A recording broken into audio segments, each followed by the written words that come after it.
विकास और कविता की शादी को अभी 2 साल हुए थे। दोनों अलग अलग ऑफिस में काम करते थे।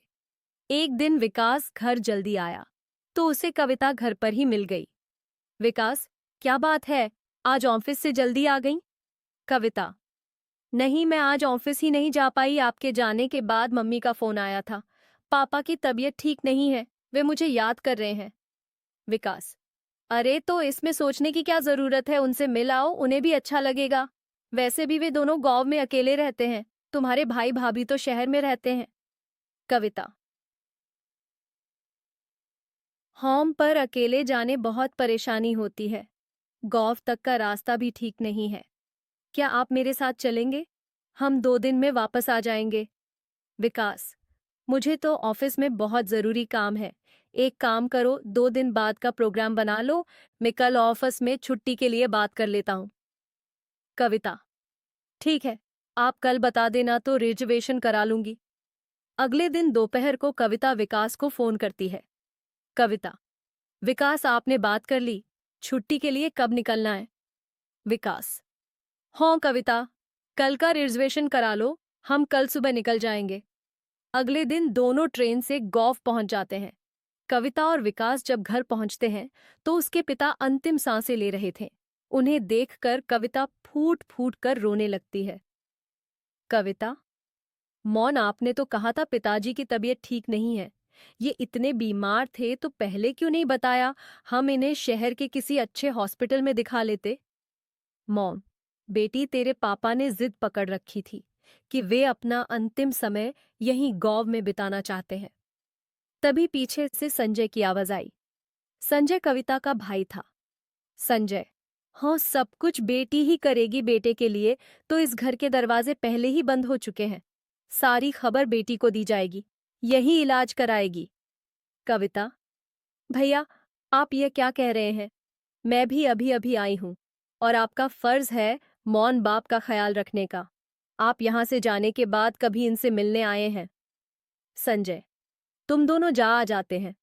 गौव का हिस्सा अपने नाम करवाने हमारी क्या जरूरत है?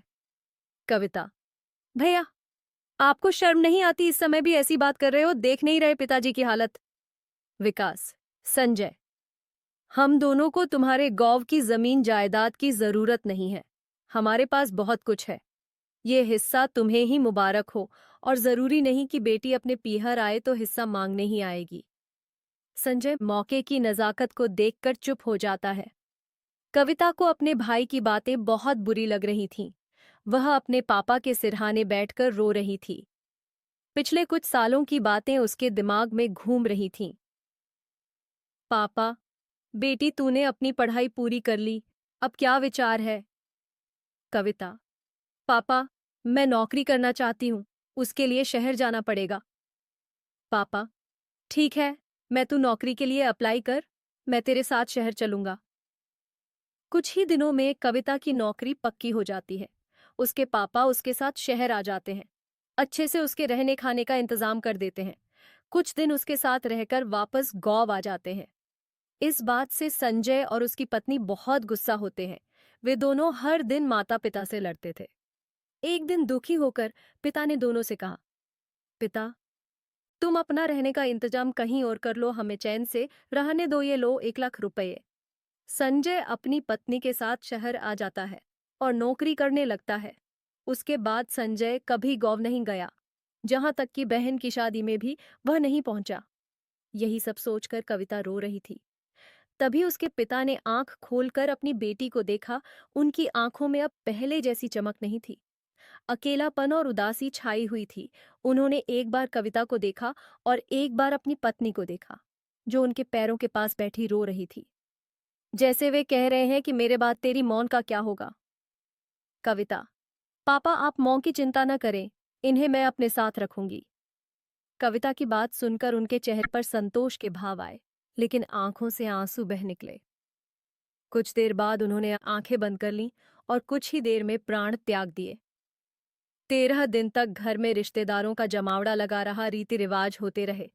13वीं के बाद सब चले गए। कविता, विकास, क्या हम मौन को अपने साथ रख सकते हैं?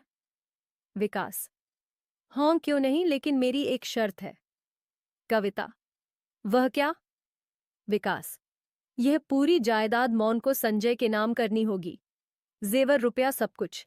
नहीं तो वह यही कहेगा जायदाद के चक्कर में मौन को ले गए। कविता ने संजय को बुलाकर अपना फैसला सुनाया और पेपर तैयार करवाकर सब कुछ उसके नाम कर दिया। चलते समय कविता ने संजय से कहा, कविता, भैया एक बात याद रखना, बेटियां केवल दुख दर्द बांटने आती हैं, जमीन जायदाद नहीं।